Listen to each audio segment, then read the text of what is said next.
The 737 MAX crisis is not just about the 737 anymore. It's impacting the NMA. It even impacted the 777X.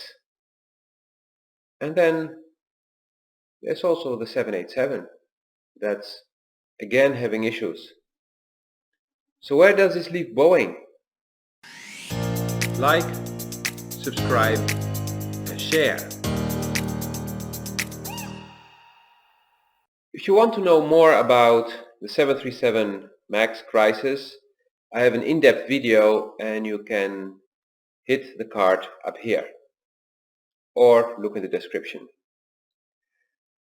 Yesterday, Boeing announced that they're estimating a total loss of $18.6 billion. That is 18 with 9 zeros behind it. That's a shitload of money. I don't even know how many 737s they need to sell to actually recuperate that. It's a lot. And I personally believe it's still a conservative figure. I believe it will reach the 20 billion easily. And actually you can quote me on that. Because until now, I believe everything I predicted regarding the 737 MAX crisis came true. The length of the grounding, regarding the issues, complexities, figures I started naming when it came to losses. Of course, Boeing included much more in their calculations because they went into the long term, and when I made a prognosis, it was about, it was from before the putting on hold of the production. But now there is even more coming. And let's say it's 20 because that would keep it simple. And they make an average of 20 million per aircraft. The first 1,000 aircraft would simply, their profit would simply vanish. Would drop into that big hole of losses. And we all know, and even for those who were like true believers in Boeing and saw Boeing as the god on earth when it comes to aircraft, even they had to start to see now that Boeing really messed up big time and is paying for its management. The management it had. The decisions it took to cut corners, to be greedy, and that led to technical issues, managerial issues, safety issues, and that's why they had to hold. It's one of the reasons they had to hold production as well. Not just because they had too many aircraft parked that they could not deliver. It was not about the space, because there's plenty of space in the deserts. There are plenty of boneyards where they can dump the aircraft and not much will happen to them there. There are standard procedures for the maintenance. But they had to revise a lot, or they have to still revise a lot in the procedures, in the manufacturing, in the testing, in the certification. Not just the physical work, but also who's checking what and how are they checking things, the redundancies, and also go back to certain suppliers and have them change certain things.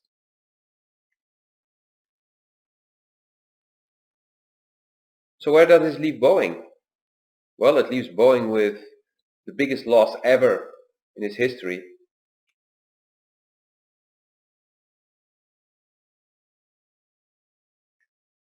So, of course, part of that they will recuperate once they can deliver those 400 plus aircraft that have been parked.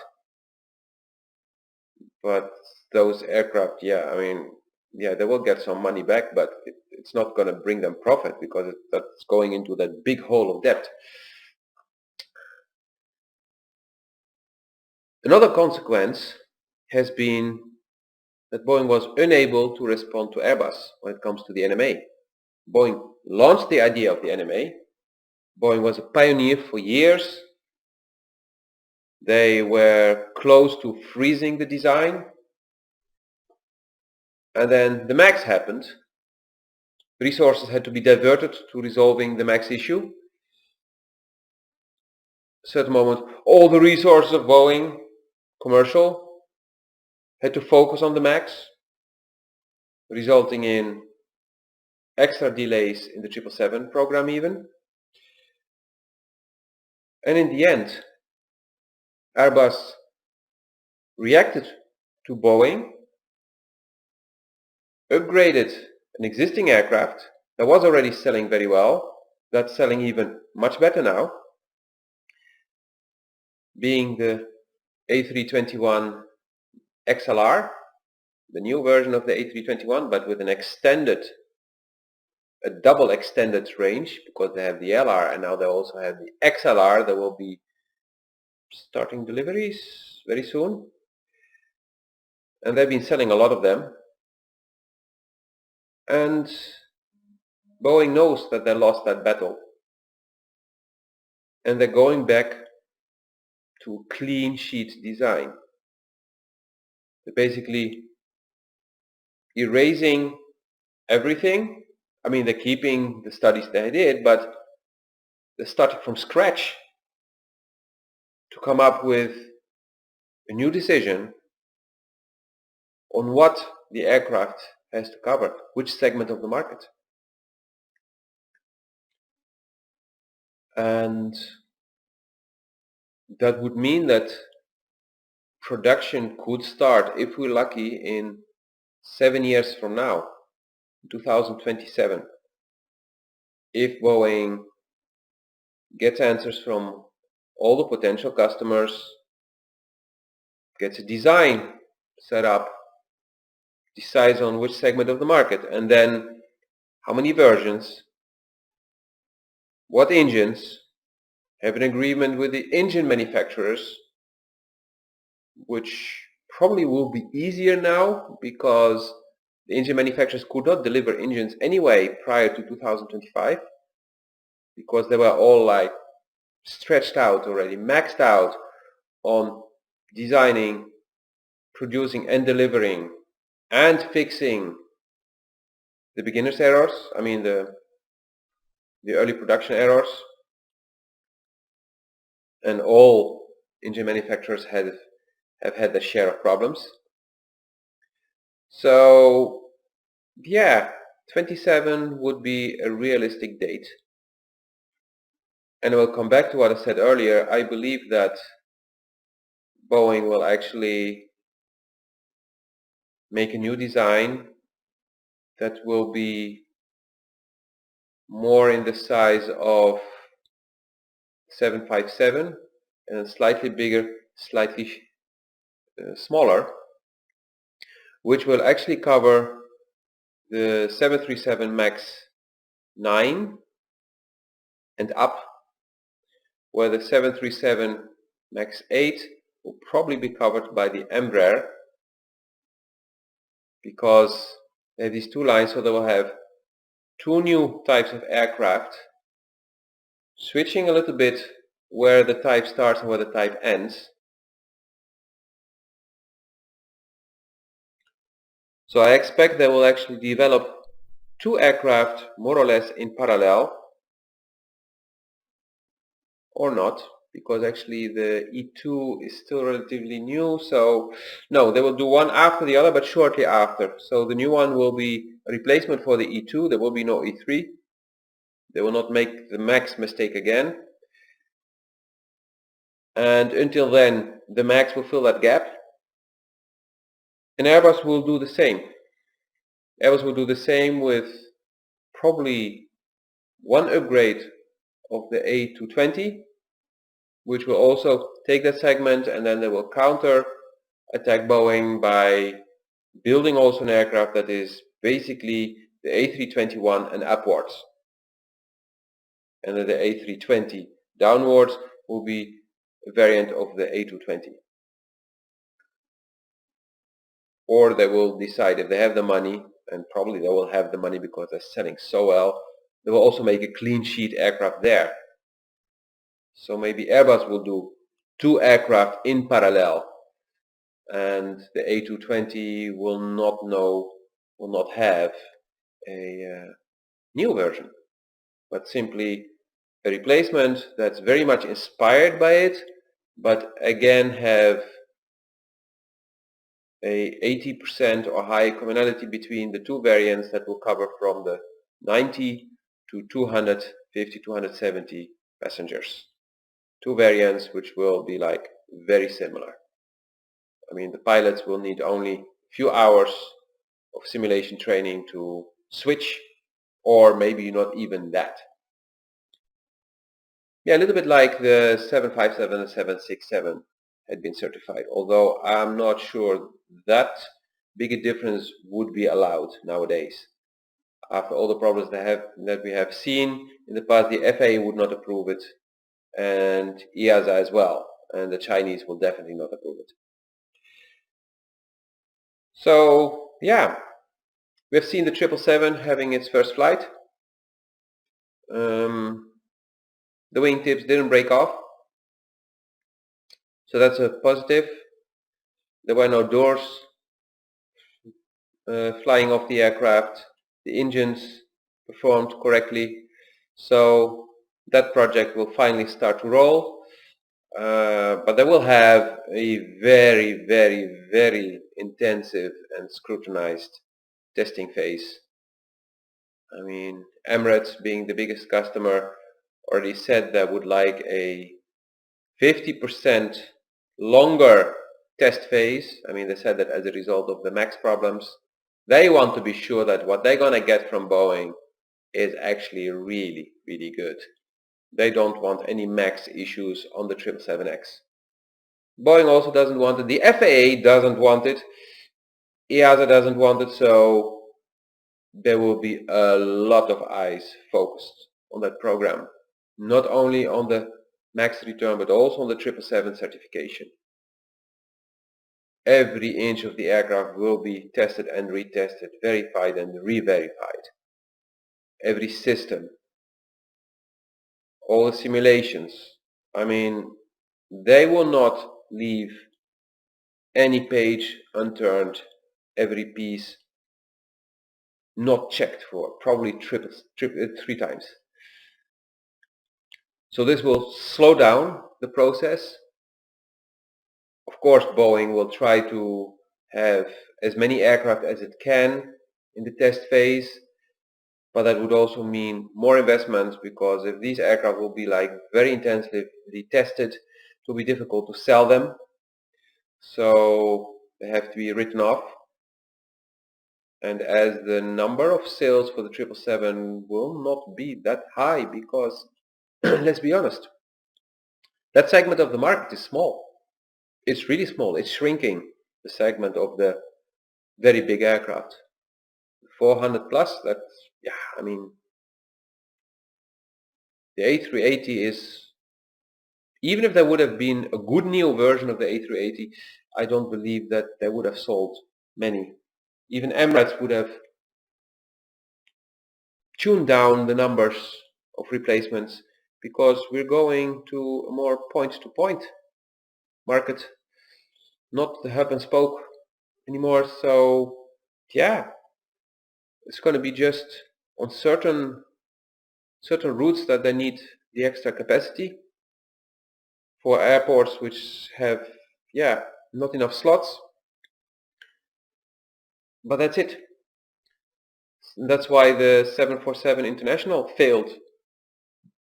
The A380 failed. And I believe the 777X will not fail, but it will not sell as many as the 777 has done. And honestly, I was expecting the 777-300 to be really replaced. So the 777-8 would have had the most orders, but that's not happening because people choose to actually take a smaller aircraft or a newer aircraft, taking the A350 1000, which is having the same capacity as the 777-8, but is a really newer aircraft, more modern, so more efficient. The 777 has a bigger cargo hold, but not all airlines need that. So for certain airlines it will be interesting, but not for all.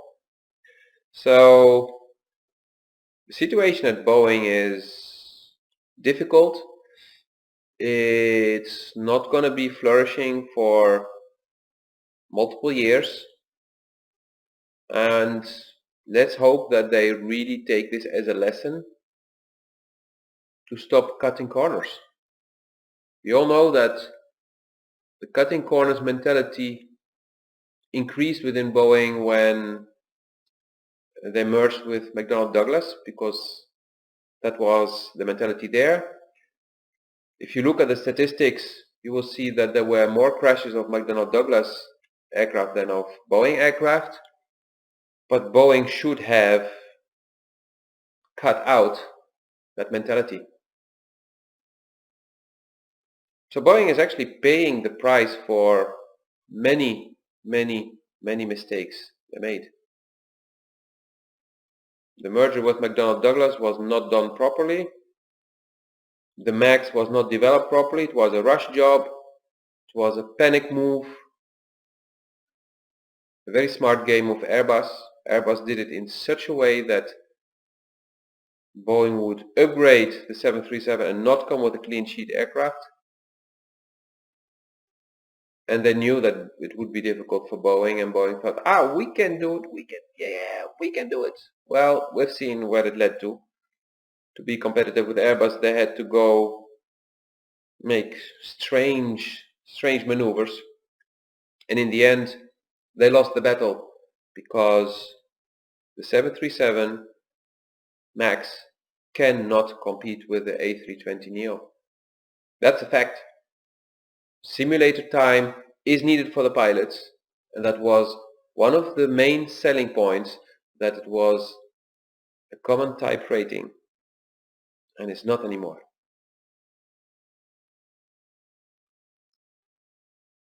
So yeah, this is a very hard lesson that Boeing is hopefully learning. Boeing is crippled. Let's call it that. They're not bankrupt, but it's going to take them probably 5 years to get back into a more or less solid position. And that's long, 5 years. Because of what I said, I mean, they need to come with a clean sheet design for the new NMA. That's going to cost another 5 billion. So yeah, but okay, let's see where it all goes. Some people have been speculating about the cancellation of the 737 altogether, but that's simply not doable. It would mean even bigger loss. It would get close to 30 billion. And on top of that, they would have to come with a clean sheet design, which means another huge investment of 5 to 7 billion to change everything, to compensate the suppliers. I mean, no, it's not doable. Plus it would take another 5 years, which would mean that Boeing would not make any money for the coming 5 to 7 years, which would mean bankruptcy. So Boeing has no other choice than to keep going on with the 737 MAX, hire MacGyver with his duct tape and duct tape it all together, super glue, whatever they're gonna do, fix the wiring problems, fix the software problems, fix that other software problem, fix the sensors, make sure there are redundancies everywhere, and yeah, just pull through.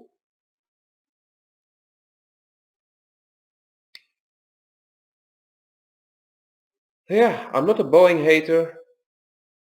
I don't feel sorry for Boeing. I just hope that the whole market learns from this.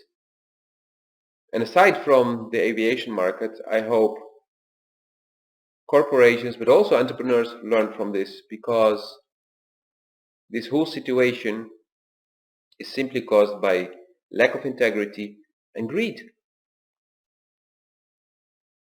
And that led to negligence, that led to cutting corners, corruption, manipulation, lying, yeah, and of course deaths as a consequence.